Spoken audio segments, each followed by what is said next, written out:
اور یہ جو ہے تاثیر کیسے نظر آئے گی، اس میں بہت ساری باتیں ہو سکتی ہیں، میں صرف 3 باتیں کرنا چاہتا ہوں جو زیادہ ضروری ہیں۔ پہلی بات تو یہ ہے، وہ یہ ہے کہ علم کی تعریف آپ کو پتہ ہے قرآن مجید میں جیسے ہم نے بات کی وہ خشیت کے ساتھ کی، عمل کے ساتھ۔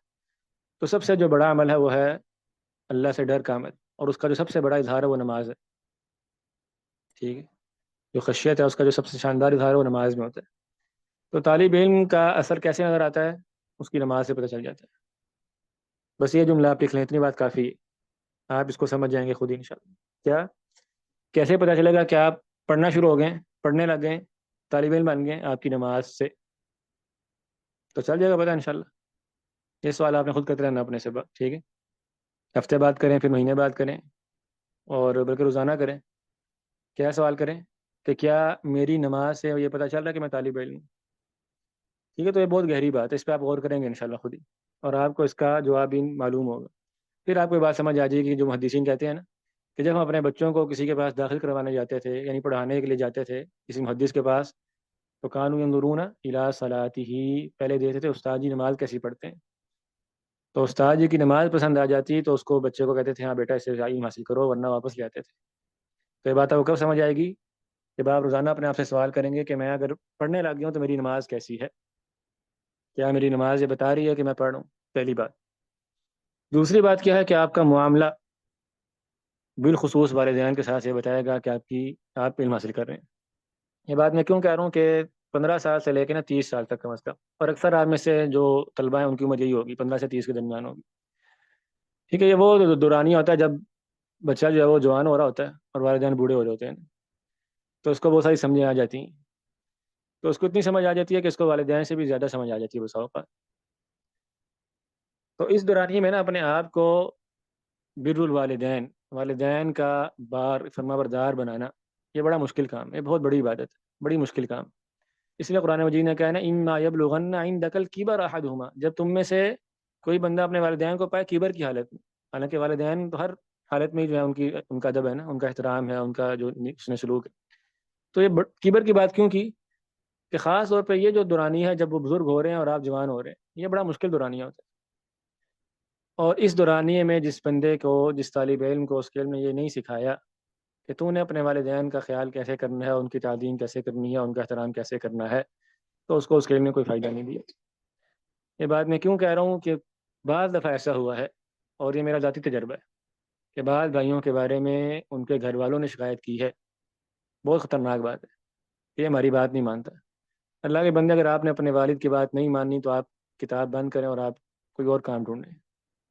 یہ ایک ایسا علم ہے جس نے آپ کو توحید کے بعد جو سب سے بڑا حق ہے اس کی تعریف، اس کی معرفت ہی نہیں ہوئی، ٹھیک ہے؟ ہم کہتے ہیں اب انہوں نے ہمارے لیے کیا ہی کیا ہے، تو کچھ بھی نہ کیا ہو، پیدا کیا ہے نا، کافی ہے اتنی بات۔ والدین اگر پیدا کر کے چھوڑ دیں آپ کو، اس کے علاوہ دنیا میں کوئی کام بھی نہ کریں، تو اللہ نے اس پیدا ہونے کا حق یہ رکھ دیا کہ ان کی آپ نے اس میں سلوک کرنا ہے، ٹھیک ہے؟ جو زائد کریں گے نا، آپ کی پرورش کریں گے، پالیں گے، پوسیں گے، بڑا کریں گے، آپ کا خیال کریں گے، جو وہ کرتے ہیں، یہ ساری زائد باتیں ہیں جو ان کے حق میں مزید مزید اضافہ کرتی ہیں۔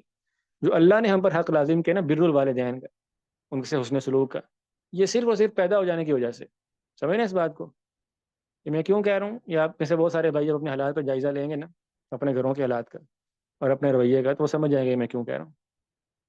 یہ تو لازمی نہیں ہے کہ آپ کے والدین آپ سے بہت اچھا معاملہ کرتے ہوں گے تو آپ اچھے بچے بنیں گے، نہیں، ٹھیک ہے؟ آپ نے ہر حال میں جس بچے کے، جس طالب علم کے والدین اس سے ناخوش ہوں، وہ اپنے آپ کو طالب علم کہلانا چھوڑ دے، ٹھیک ہے؟ ترک کر دے، یہ سیدھی سادی بات ہے۔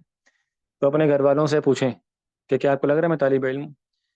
ٹھیک ہے؟ کسی کی ماں کہے گی، کسی کا باپ کہے گا، اور کسی کے گھر والے، اس کے بہن بھی اگر یہ کہیں گے یار یہ تو علم حاصل کرنے لگا تو بڑا بدل گیا، بڑا خیر والا ہو گیا، یہ تو پہلے تو ایسا تھا اور اب تو بالکل ایسا ہو گیا، تو یہ آپ کی ڈگری ہوگی۔ یہ ہم کیا بات پڑھ رہے ہیں کہ اس کورس میں ملے گا کیا، ڈگری کیا ملے گی؟ تو یہ ڈگری ملنی چاہیے کیا کہ آپ کی والدہ کہیں اور آپ کے والد کہیں یار یہ جو پڑھ ہے نا تو یہ بہت اچھا، کسی اچھی جگہ پر جانا شروع ہو گیا، اس کا تو رویہ بڑا فرق ہو گیا۔ امید ہے یہ بات انشاءاللہ، یہ جو ڈگری ہے یہ آپ حاصل کریں گے انشاءاللہ۔ اور تیسری بات کیا ہے؟ وہ تیسری بات ہے صحبت، کہ اگر آپ کے علم نے آپ کو آپ کی صحبت نہیں چھڑوائی، نہیں بدلوائی، تب بھی آپ علم حاصل کرنا چھوڑ دیں، تو یہ جملہ بھی انشاءاللہ کافی ہوگا۔ جیسے میں نے نماز والی بات کی نا، تو یہ بات بھی کافی ہے۔ اور محدثین جیسے جاتے تھے علم حاصل کرنے کے لیے، تو وہ نماز دیکھتے تھے تو کیا دیکھتے تھے ساتھ؟ وفی مأکلہ و مشربہ و مدخلہ و مخرجہ، ابراہیم نخعی رحمہ اللہ فرماتے ہیں نا، ان کا یہ مشہور اثر ہے کہ جب ہم کسی شیخ کے پاس جاتے ہیں تو سألنا عن مطعمه ومشربه ومدخله ومخرجه، کھاتا پیتا کہاں سے ہے اور اٹھتا بیٹھتا کس کے ساتھ، یعنی صحبت کیا ہے اس کی سادہ لفظوں میں، مدخل و مخرج یعنی آنا جانا کن لوگوں کے یہاں ہے۔ جو علم ہے نا یہ ایک سفید لباس کی طرح ہے، اس پہ ہلکا سا دھبا بھی نظر آتا ہے۔ تو یہ بات یاد رکھیں کہ جو علم کا نور ہے نا یہ بہت آپ کہہ لیں شفاف چیز ہے، اس میں ہلکی سی ادنا سی بھی گندی صحبت اس کو برباد کر دے گی۔ ٹھیک ہے، لازمی نہیں ہے کہ آپ کا معاشرے کے بڑے فاسق و فاجر افراد کے ساتھ تعلقات نہیں ہے تو کافی ہے، نہیں، آپ کو بہت ساری ایسی صحبتیں ترک کرنی ہیں جو غفلت پر مبنی ہیں، جو وقت کا ضیاع پر مبنی ہے۔ یہ علم کی برکت ہوتی ہے، یہ علم کا فائدہ ہے۔ آپ کی اگر بیٹھک نہیں بدلی، مجلس نہیں بدلی، آپ کو کوئی اہل خیر نہیں ملے، کوئی دین والے علم والے لوگ نہیں مل رہے آپ کو، تو آپ محدثین کے معیار پہ طالب علم نہیں بن سکتے پھر۔